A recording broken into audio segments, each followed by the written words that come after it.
finish your MBA and you're again confused because everybody wants to go to a big company, to be a journalist at a company. So I went into media for a bit and then went into advertising. I was hired by a famous guy called Alec Padamsi because he came to see my play in Calcutta. So he suddenly said, oh my God, he was interested in theatre. And he said, here's this theatre guy who's also got IAM.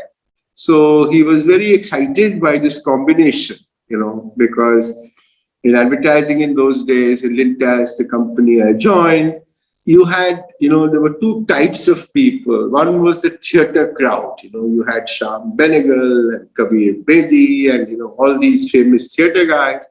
And then you had the management guys, so they were completely different planets, Some people spoke of strategy and leverage and the other people spoke of art.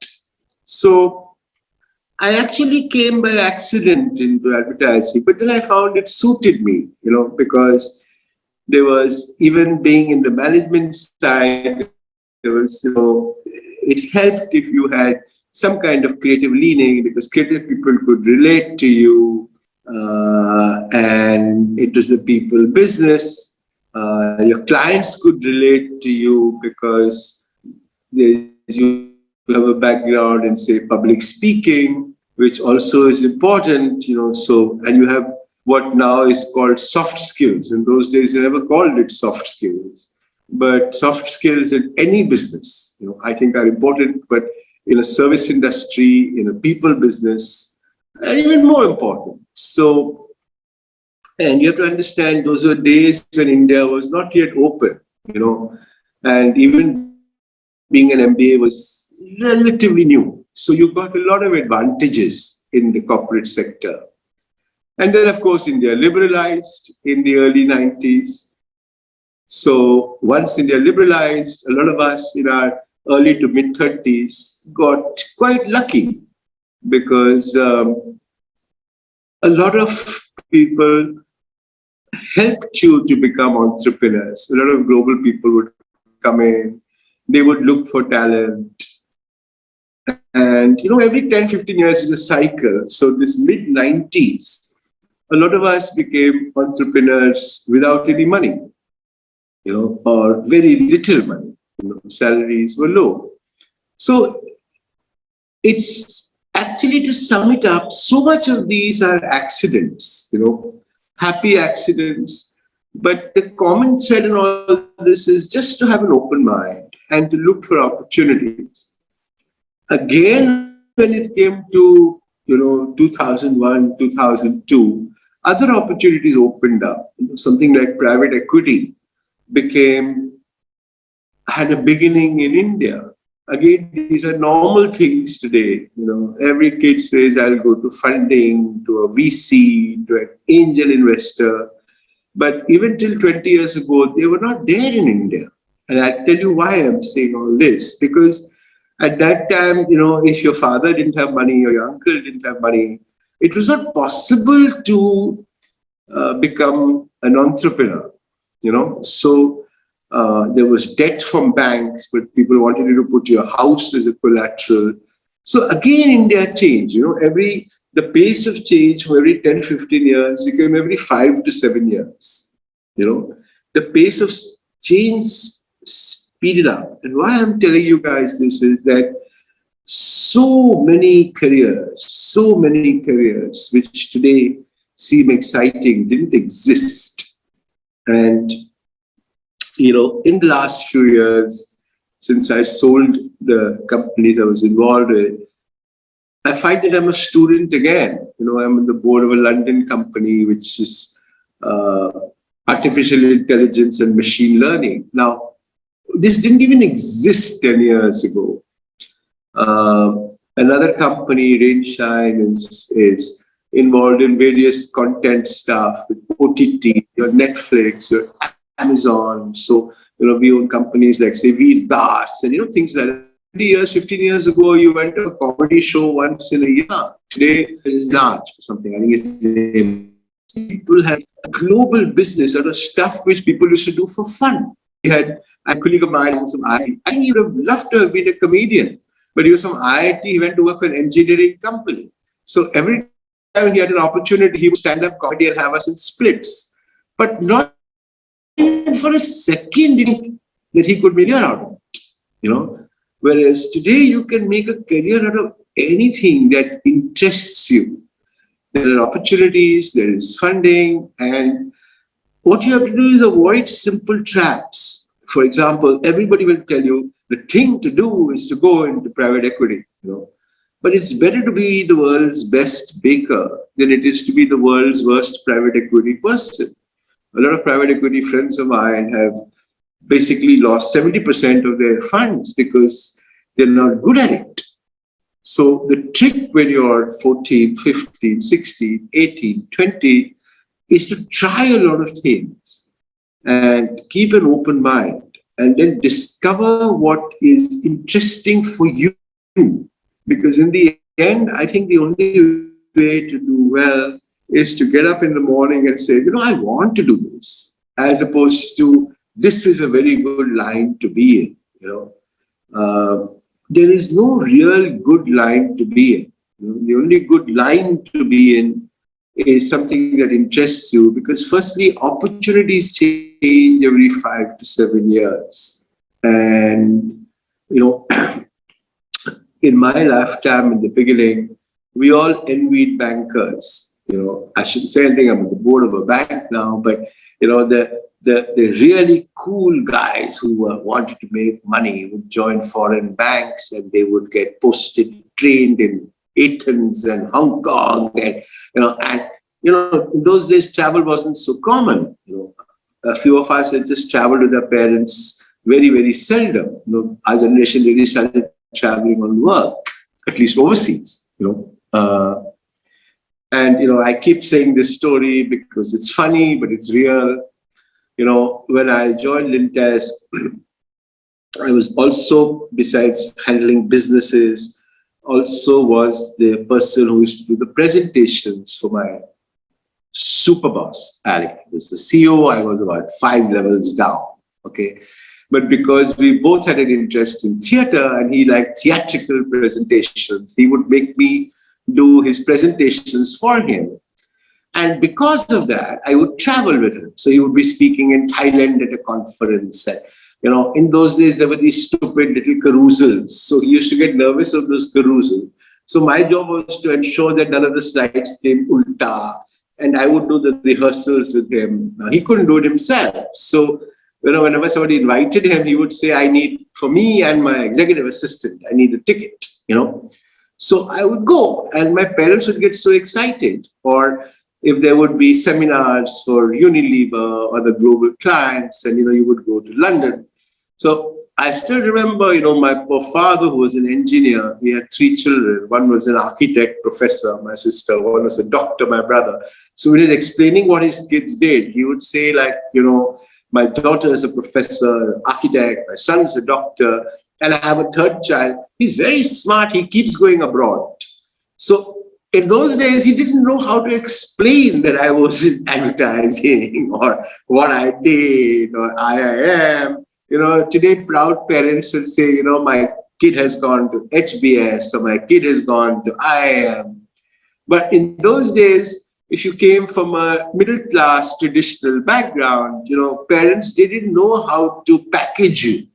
You know, they found it very easy to package an engineer and to package a doctor, but they didn't know quite what to make of me. So the way to add show-off value to me was, abhi London se aaya, agla mahina Thailand ja raha hai. So you have to understand, you know, I mean, the context in which my generation grew up, you know, and therefore, the reason I make this point is that everything changes, but nothing changes. You know, there are always things that your parents think is fantastic because they relate to yesterday and today.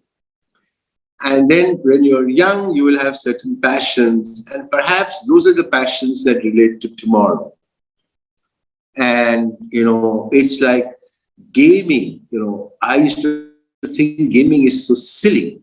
And then a friend of mine owns a very successful company in the US and in animation and stuff like that. And he said, how can you not understand gaming? It's bigger than banking, growing faster, and if even I'm looking at it and I'm getting old and I'm saying, how silly, that something which is just doing gaming can be worth so much money. Okay, I don't get it, but your generation gets it. So suddenly, if gaming is a passion, it's a better career than private equity. Okay, maybe 5 private equity guys will line up outside your room, desperate to give you money, which is a better place to be, Then so the point I'm making is that at the stage of life where you are, at the age where you are, if you don't exactly do what your parents want, not want, parents today don't really demand what they think is right, you may be onto a good thing. Okay, I would definitely have been the world's worst chartered accountant, So therefore, you may be onto a good thing. You don't know, but you have to be responsible. You have to be open. You have to build certain skills, whether those skills are hard skills, what is now called domain expertise, domain knowledge, or whether those skills are soft skills, which is communication, which is ability to express your point of view, ability to listen. These are skills that work for you wherever you are. These are personal skills. And therefore, your personal skills, called hard skills, soft skills, this is really what you should be developing while keeping an open mind as to what are the opportunities that, you talk to various people around you, talk to people in your parents' generation and say, I think that uncle or auntie is really cool. I really love what she does. And say, hey, what do you do? Tell me more. You know when people enjoy what they do. It comes in their laughter. It comes, they're so comfortable with themselves. And children have a good sense of smell, youngsters. You know when somebody's unhappy in their job and somebody's happy. And you should actually try and find out what makes people tick and what makes them happy in their job. And I think that is a lot of learning which you can use and crystallize to make up your own minds. Because you may not know exactly what you want to do till you're 25. But I think by 16, 18, you know what you don't want to do. So at least you can eliminate a very large basket of what you don't want to do. I was very clear, I'm a doctor. I didn't want to be an engineer. I didn't know what I wanted, but I knew what I didn't want. So it's a process of elimination. First you take out what you don't want, and then you start what you want, and you chat with people, and then just stay the course. That's why I kept talking about building up personal skills, because domain is not transferable, but personal skills are transferable. I am still a very bad techie. And at the same time, when we promoted a social media company, I knew that the internet was going to grow. So I got people who understand the domain, and they taught me. It was the youngsters who taught me the domain. But I was able to attract them to work for me. So that's what I meant about personal skills, because your personal skills travel with you, and your domain skills you can adjust, And there are a lot of people who take mid-career, like for example, okay, I used to tease my banker friends, and thank God I'm not like you, okay? And they used to tease me, okay? Today I sit on the board of a listed bank. I chair the credit committee, willful defaulter committee, strange committees, audit committee. This is what I run away from all my life.